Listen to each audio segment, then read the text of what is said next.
This is a win CLG fans can be very, very happy about. And Cloud9 takes down Echo Fox. The battle for second place, it's still really close. Yeah, one loss can just basically mean you're not going to get second place anymore.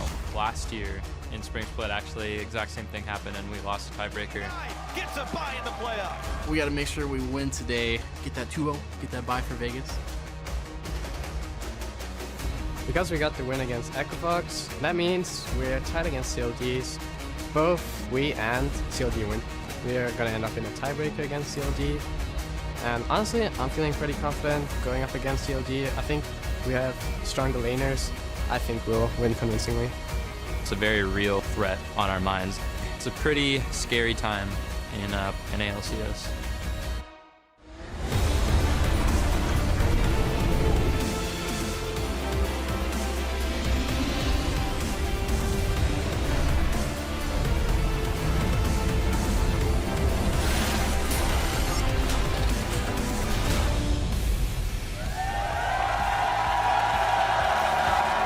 Welcome, ladies and gentlemen, to the 2016 North American LCS. We're coming to you live from our studio in Los Angeles, California, to bring you the final day of the LCS Spring Split regular season. Earlier this morning, fans outside were hyped and energized to support their favorite teams. And here you can see Keith and Froggen showing their love for the fans, cheering them on. They're going to be going up against Renegades in our first game of the day, who you can see here entering the studio just a short time ago. Thank you for joining us this afternoon. I'm James Dash Patterson, and on the analyst desk with me is Sam Kobe Hartman Kensler and Joshua Jat Leesman. Gentlemen, we made it to the end of the regular season. We did.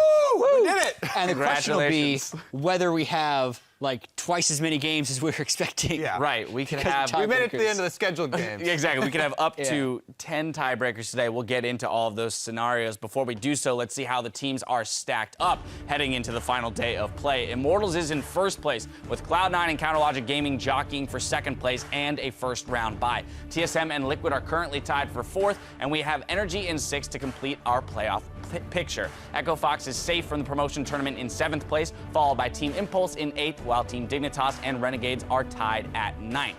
Now let's take a look at all of today's matchups. To start off the day, Renegades will go up against Echo Fox, followed by Liquid versus Cloud9. Then Team Impulse faces off against Immortals in Game 3, and afterwards CLG battles Team Dignitas before TSM and Energy Esports close out the day.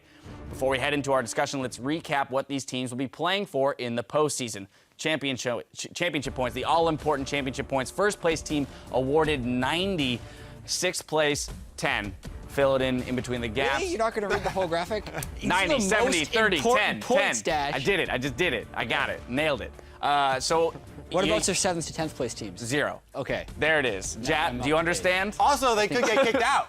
Oh, depending on the promotion tournament. Yes. So let's discuss the most relevant tiebreaker scenarios that we could see today. Cloud9 and CounterLogic Gaming are currently tied for second. So if both teams win today, we will have a tiebreaker for that first round playoff bye. Woo! That is the one that I want to see, right? Yep. Because both CLG and Cloud9 won their games yesterday, but now it's time to pick on someone your own size. The two second-place teams going at each other in a tiebreaker would be an exciting way to end the day, I think. The last time Cloud9 played CLG, that was a fantastic game. And as you mentioned, it would be kind of a callback to last year's Spring Split when CLG ended up losing that game and then fell right out of the playoffs. So if they get that tiebreaker game, not only should it be a good game, it'll also be incredibly important for the future of the teams in the spring playoffs. Yeah, plus, you win one game in the tiebreaker, then you don't have to play a whole best-of series for playoffs. So one game is basically worth 3 wins at that point. Yes, very much so. Well, that scenario would involve Liquid losing to Cloud9, which could set us up for a 3-way tie between Liquid,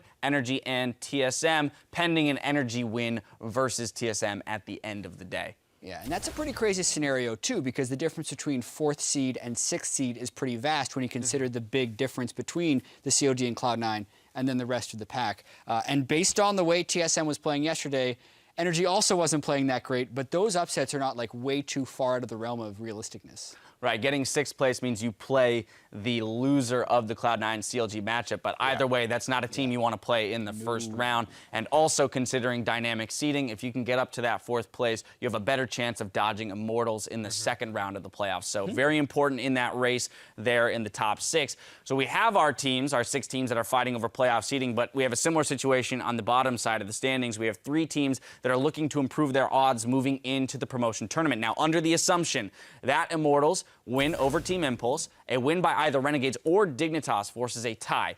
And a 3-way tie would exist if they both win. So we could have another very big set of games there to determine how these teams enter the promotion tournament and fight for their LCS lives. And that's a really big one, too, because the 10th place team has to play an extra series. Plus, Apex, one of the challenger team that got 1st place, is looking a lot more scary than any of the other challenger teams, TDK included. Yeah, also looking at the challenger bracket, like this is just a visual example of how bad it is to get 10th versus getting 9th or 8th. I don't think there's too much difference between 9th and 8th aside from the Apex game, because even if they lose to Apex, they'd still get another chance because it's double elimination after match 1 in this bracket.